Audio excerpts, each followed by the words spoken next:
looking by the development of it was probably in the early 20s.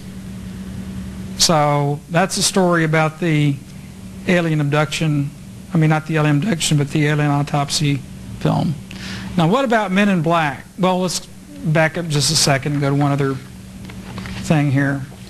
Now if that wasn't good enough, we have a rather infamous person by the name of Bob Guccione, the owner of Penthouse magazine, who decided to cash in on the alien autopsy film. So he had one made out of silicone, since I guess he knows a lot about silicone.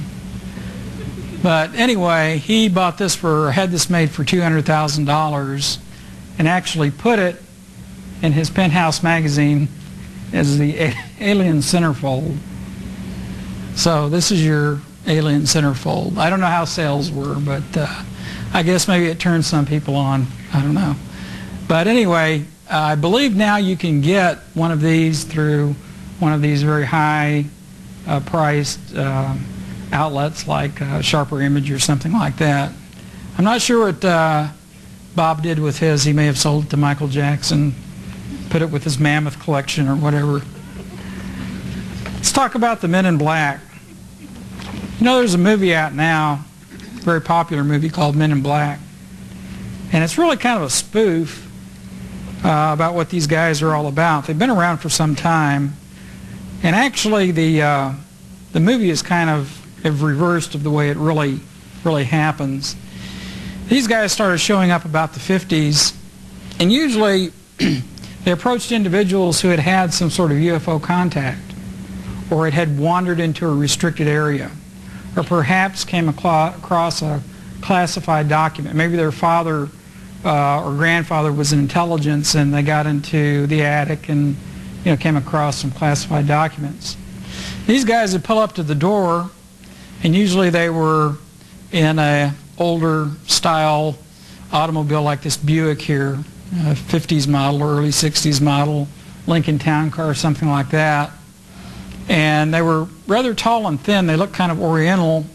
They always wore hats, these brimmed hats.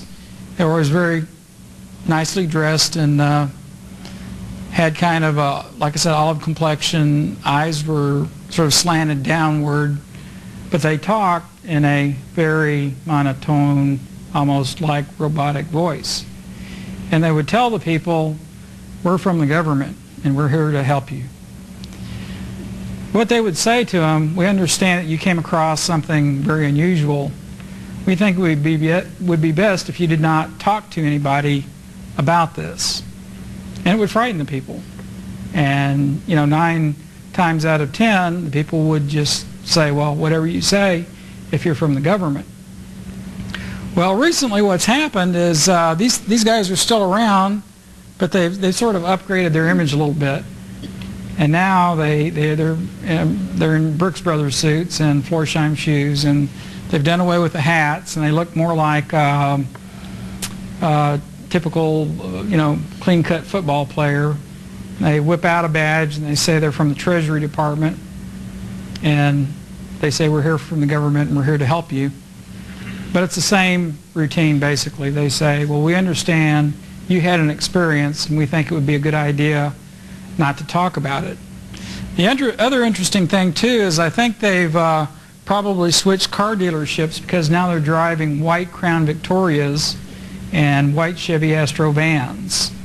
So if you ever see a Crown Victoria or Astro van pull up and a guy in a black suit come out, say he's from the Treasury Department, then be very careful.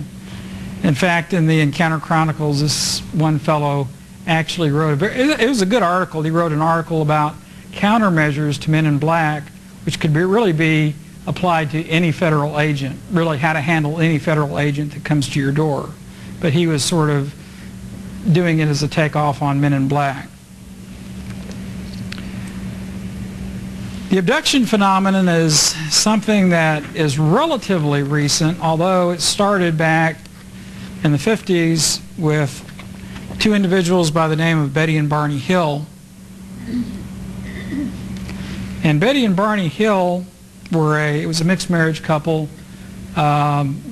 Barney Hill was an activist in the NAACP, and I'm not sure what Betty did, but they were driving down the road one night, and all of a sudden they saw this light, and the next thing they knew, they were back in their car, but several hours had passed. They didn't know what happened. They had what's called missing time, which is not uncommon with people who have had UFO contact.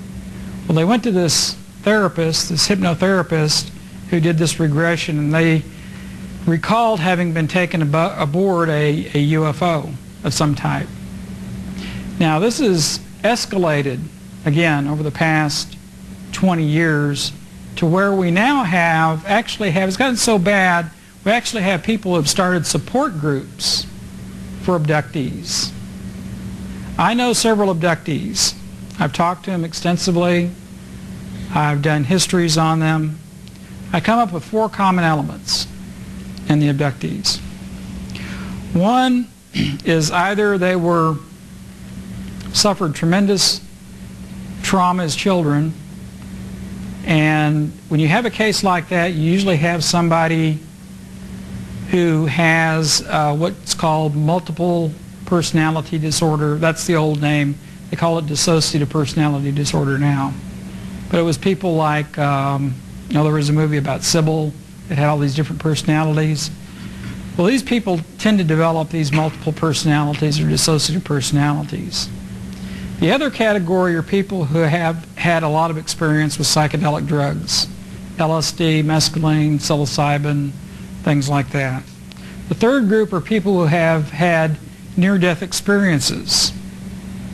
And the fourth group are people who have had usually some sort of head trauma. And then there's one other group, but this doesn't correlate quite as highly. Somebody who has a member of their family in the intelligence agencies who are affiliated with black projects or who have been involved in some sort of occult religion or something like that.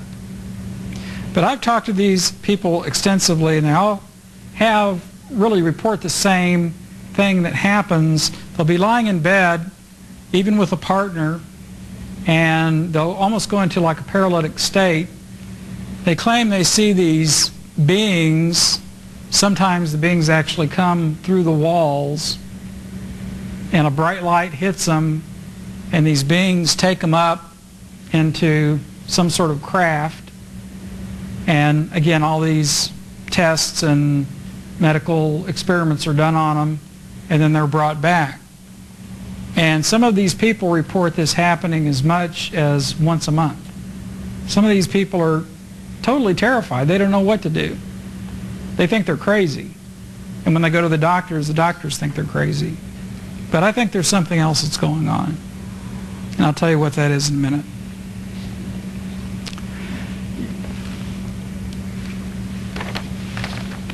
The objective to all of this information about UFOs and transparency I have here, I know looks like maybe a bad bowl of oatmeal or something, but actually this is what they found in the wastelands of Antarctic. They just happened to stumble across this meteorite that came from Mars, and they found these fossilized life forms on there, and they were saying, well, gee, maybe we came from Mars. That was sort of the implications. And they had this panel set up, and Bill Clinton says, well, I think we need to investigate this more, so I think we ought to send some probes to Mars. Now we have one there now, Pathfinder. We've got 7 more scheduled by 1999. So far, we haven't really heard much about it. In fact, this whole incident with the meteor didn't go over nearly as well as they thought it was going to go over with the general public. In fact, it was kind of a yawner. People just said, well, that's nice, and they flipped the channel to Roseanne or whatever. But they didn't expect the reaction. Because maybe people are more desensitized and ready for something else because we've been so inundated with this UFO stuff.